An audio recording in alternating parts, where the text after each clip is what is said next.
Bonjour, voici la présentation des conditions de commande personnalisée par mail et Skype. Alors, comment faire pour une consultation par mail? Donc, en première étape, envoyez votre question à mon adresse mail que je vous donne, Jenny, J-E-2-N-Y, voyance VOYANCE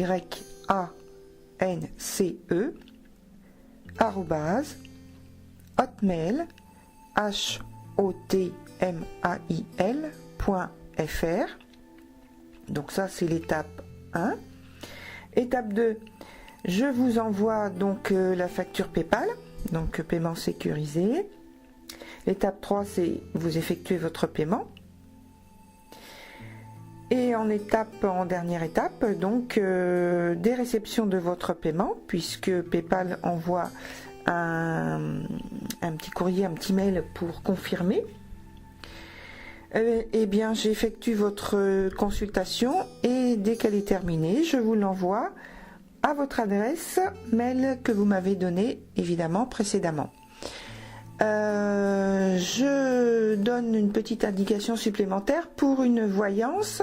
Lorsque vous envoyez votre question ou votre demande pour une voyance complète, il me faut donc le prénom, votre prénom, ainsi que votre date de naissance. Voilà. Ensuite, pour les voyances par Skype, consultation, donc ce que j'appelle consultation salon virtuel. Donc et bien sûr, il vous faut un numéro Skype. Le numéro Skype, le mien, c'est Athena, petit a, T-H-E-N-A, tout en minuscule, 2204. Donc les chiffres et les lettres sont attachés. Donc ça donne Athena 2204. Donc en étape 1, vous demandez un rendez-vous par mail, pareil que tout à l'heure, à la même adresse. Étape 2, donc je vous fixe une date et une heure. Vous avez la possibilité de voir le calendrier des disponibilités donc sur mon site. Je vais vous donner l'adresse du site juste après. Étape 3, vous me confirmez votre accord. L'étape 4, donc c'est le règlement PayPal de la consultation. Donc au moins 48 heures maximum avant le rendez-vous. Puisque donc ce que je précise, c'est que le rendez-vous est annulé si votre paiement n'est pas effectué 48 heures auparavant, parce que sinon ça me met dans une désorganisation absolue. Donc l'étape 5, donc le jour du rendez-vous, vous m'appelez à l'heure convenue et donc c'est votre consultation. Voilà, c'est très simple. Donc voici les dates prochaines pour le salon virtuel, donc avec les consultations Skype. Hein, voilà, donc dans le 23 février c'est terminé. Il reste donc le 2 et le 9 mars 2019, le 6 et le 13 avril 2019, le 4 et le 11 mai 2019, le 1er et le 8 juin 2019 et le 6 juillet 2019. Donc voilà, les dates pour l'instant je les ai fixées jusqu'à début juillet. Ensuite, mon adresse mail, bon, je vous l'ai donnée. L'adresse du site, donc Jenny Voyance, J-E-2-N-Y, voyance tout attaché, V-O-Y-A-N-C-E, .jimdo, J-I-M-D-O, .com, C-O-M. Voilà, donc évidemment, au départ, on peut mettre les 3 W, hein, donc voilà, pour trouver le site. Voilà, c'est tout pour le petit message de présentation pour les conditions de commande personnalisées, mail et Scalp. Je vous remercie de votre écoute et je vous dis à bientôt pour une consultation. Voilà, au revoir. Bonjour à toutes et tous et bienvenue à l'occasion du dernier événement zodiacal qui aura lieu demain, c'est-à-dire le dernier quartier. J'ai donc consacré un texte à ce sujet qui s'appelle « Guérir si je veux ». Après avoir profité de notre abondante récolte en pleine lune, voici le temps de jouir de celle-ci. Et c'est sous la forme d'une invitation à mourir, symboliquement bien sûr, et renaître de façon concrète cette fois. À chaque étape de notre vie, nous avons le choix de dire non. Mais un non effectif n'efface pas forcément la prochaine étape, elle est juste reportée. Oui, mais pour combien de temps? Alors, en ce qui concerne cette étape, mieux vaut profiter de sa réalisation aujourd'hui. Son retour n'est pas pour demain. Jupiter carré au Soleil. Nous avons à faire quelques efforts d'imagination pour nous rapprocher des autres, apprendre leurs valeurs, découvrir leur vision de vie, leurs croyances. Inventer une façon plus créative et dynamique d'avancer vers l'autre, franchir le pas. Tenter de deviner ce qui ne va pas. S'il y a un conflit de valeurs, un manque d'objectivité. Le Soleil, sextile à Mars, apporte si nécessaire la dynamique d'ouverture. Entre parenthèses, Mars en conjonction à Uranus. Fermez la parenthèse. La fraîcheur et spontanéité nécessaires. Maison 10, carré, maison 6. Porteuses chacune d'une dimension qui porte sur le groupe, le collectif, la communauté et, au point de départ, l'individu qui constitue ce groupe. D'un côté, les valeurs spirituelles, entre parenthèses universelles, et de l'autre, les valeurs sociales, entre parenthèses terrestres. Avec chacune, une planète en dignité. Neptune pour les Poissons et Jupiter pour le Sagittaire.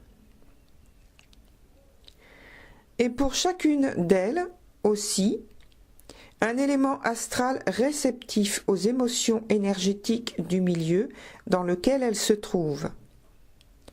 En Poisson, c'est Mercure et en Sagittaire, c'est la Lune.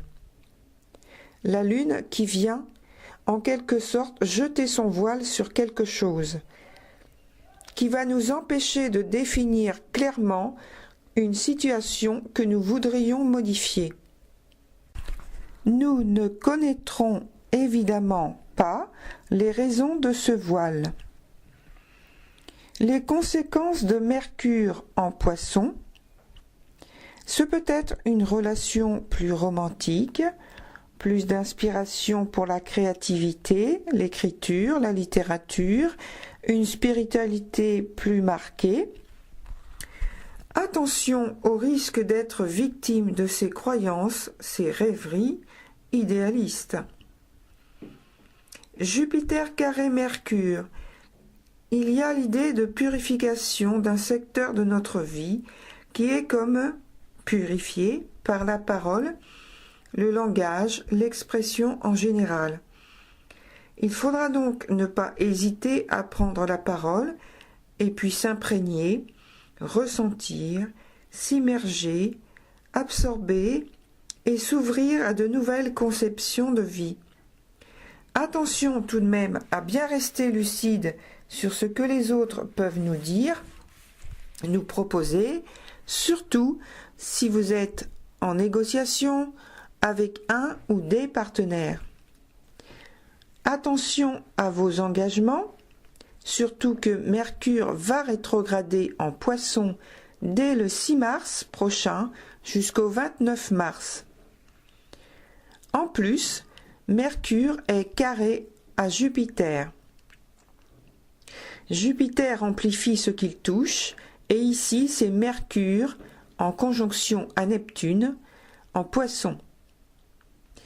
Excellent pour la créativité. Le dépaysement si vous êtes en voyage dans un pays lointain. Deux points de vue de poids avec ces deux maisons sur lesquelles nous devrions confronter nos idées, nos envies, nos aspirations, notre imagination, nos convictions, nos espoirs, nos jardins secrets, nos pensées secrètes et inconscientes. À retenir toutefois que ceci est une des colorations de ce 26 février et jour suivant jusqu'à la nouvelle lune.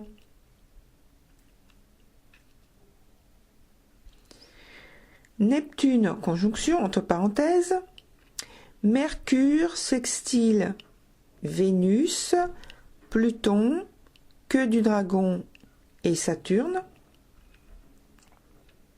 On voit que dans ce dernier quartier, Mercure joue un peu le rôle de médiateur. Il est relié à l'amas principal en Capricorne et à la tête du dragon en Cancer par sextile. Il fait l'unanimité. Il prévoit assurance, assertivité, aplomb, attractivité, intellect élevé et charisme. Visiblement, tout est à l'état de germe. Et cela devrait pour le moment en rester là, le temps que Mercure, de faire sa rétrogradation dans ce signe, donc les Poissons. Ce qui signifie pour nous une profonde réflexion sur ce que nous souhaitons éclaircir. Donc il faut voir à quelle maison appartient ce domaine dans votre thème. Donc ça, c'était entre parenthèses. Dans votre vie. Et nous irons rechercher ce dont nous avons besoin très loin en nous, car ce travail est renforcé par le sextile Lune à Lune noire apogée en Verseau. On reste sur des valeurs collectives, sociétales, communautaires, avec au départ, un point de vue et une volonté d'individuation. Une volonté de se démarquer ou d'inventer une nouvelle façon d'être, une nouvelle façon de coller à ce que nous sommes en train de devenir dans notre conscience. Un désir de ce que nous voulons mettre en place dans notre vie. Pluton en conjonction à la tête du dragon. Depuis quelques semaines, une porte s'est ouverte pour chacun d'entre nous sur quelque chose d'ancien ou de très ancien qui demande un rééquilibrage énergétique sérieux. Inutile de vouloir fuir la situation, de tergiverser, de négocier ou de chercher à tricher de quelque manière que ce soit. Le face-à-face est avec notre propre conscience, notre propre âme. Vous et votre miroir.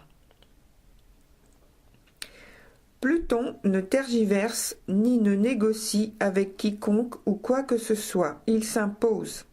Point.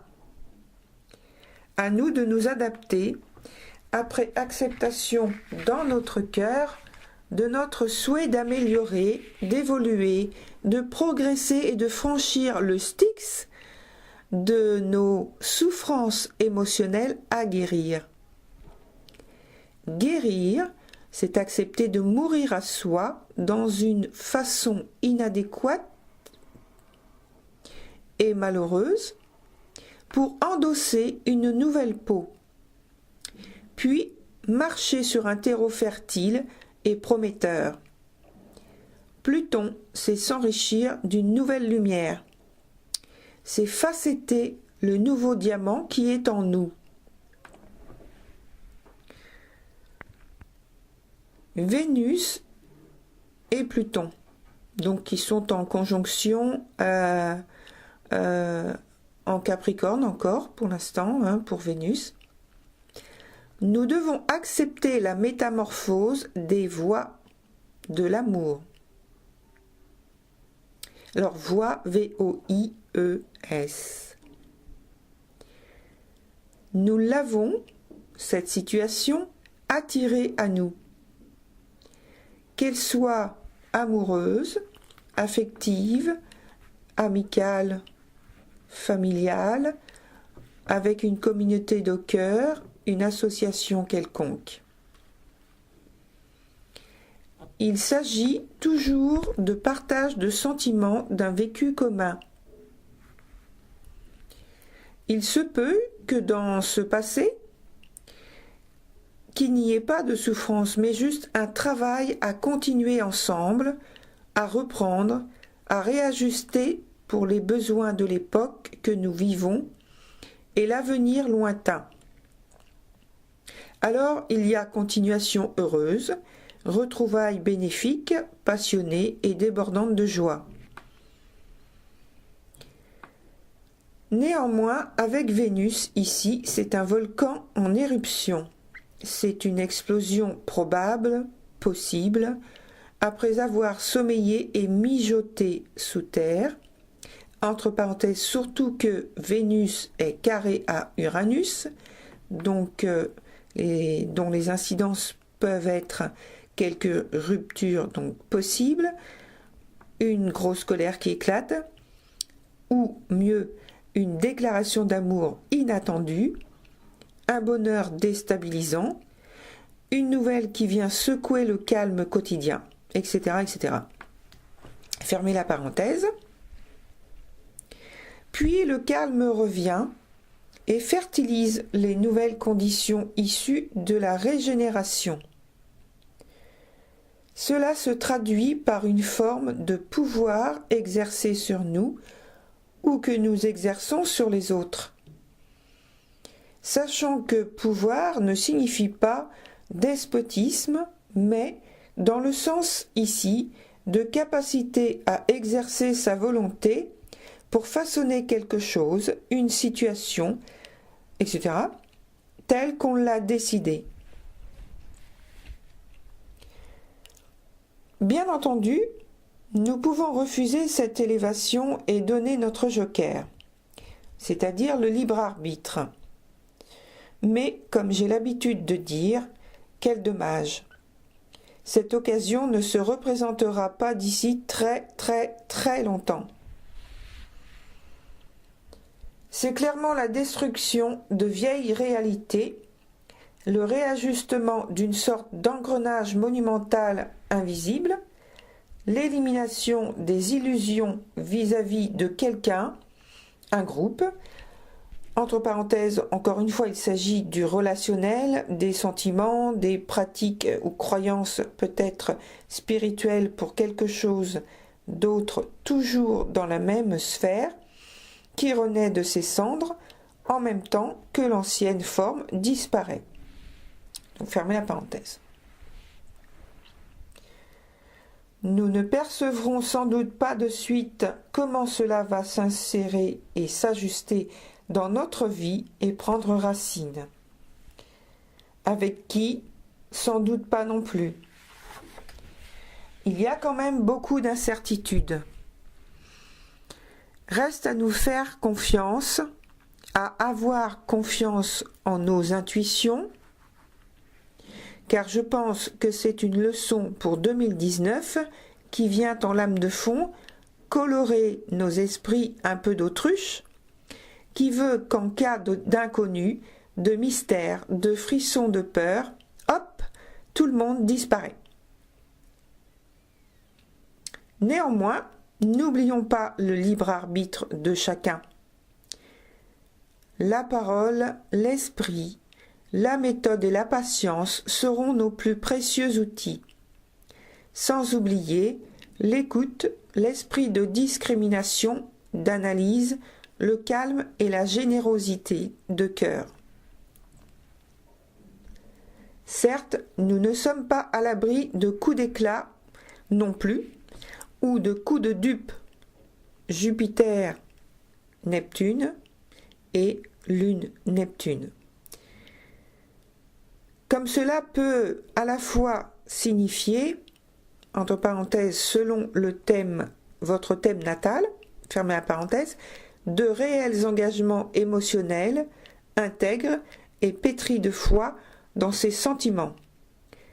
Chacun doit voir en fonction de ce qu'il vit actuellement.